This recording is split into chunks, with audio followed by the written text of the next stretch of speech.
মুহূর্তের সবথেকে বড় খবরের দিকে আমরা নজর রাখবো। ব্রেকিং নিউজ, রাজ্য পুলিশের ডিজি রাজীব কুমারকে শোকজ করা হয়েছে।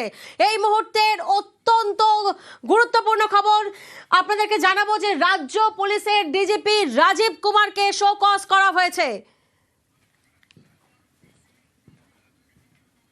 এবং ডিসি মনীশ কুমার তার বিরুদ্ধে বিভাগীয় তদন্ত, 4 আইপিএস কে নিয়ে বিশেষ টিম গঠন। এবং এই মুহূর্তের অত্যন্ত গুরুত্বপূর্ণ খবরের দিকে আমরা নজর রেখেছি। রাজ্য পুলিশের ডিজি রাজীব কুমারকে শোকজ করা হয়েছে। সোমরাজ, কি জানতে পাচ্ছি আমরা?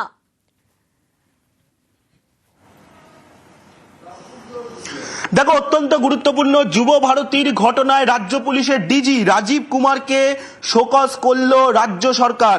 এই মুহূর্তে যে তথ্য রাজ্যের তরফে দেওয়া হয়েছে সেখানে বলা হচ্ছে রাজীব কুমারকে শোকজ করা হলো রাজ্য সরকারের তরফে। রাজীব কুমার, যিনি রাজ্য পুলিশের ডিজি, তাকে বলা হয়েছে 24 ঘন্টার মধ্যে শোকজের উত্তর দিতে হবে যে কিভাবে যুব ভারতীতে এই ধরনের মিসম্যানেজমেন্ট ঘটলো এবং স্টেডিয়ামে সিকিউরিটির অর্থাৎ নিরাপত্তার খামতি হলো। পাশাপাশি কেন একটি বেসরকারি সংস্থা তারা সুষ্ঠুভাবে এই দায়িত্ব পরিচালনা করতে পারলো না, তার জন্য রাজ্য পুলিশের ডিজিকে জবাব দিতে হবে আগামী 24 ঘন্টার মধ্যে।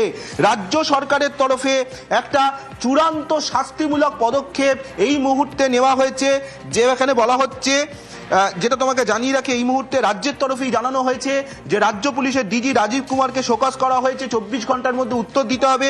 পাশাপাশি বিধাননগরের সিপি মুকেশ কুমার, তাকেও শোকজ করা হয়েছে, 24 ঘন্টার মধ্যে তাকে উত্তর দিতে হবে। এবং তার যে ভূমিকা হওয়ার কথা ছিল বিধাননগর সিপি হিসাবে, সেখানে বলা হচ্ছে যে একাধিক মিসম্যানেজমেন্ট হয়েছে যুব ভারতী ক্রীড়াঙ্গনে মেসির প্রোগ্রামের দিন।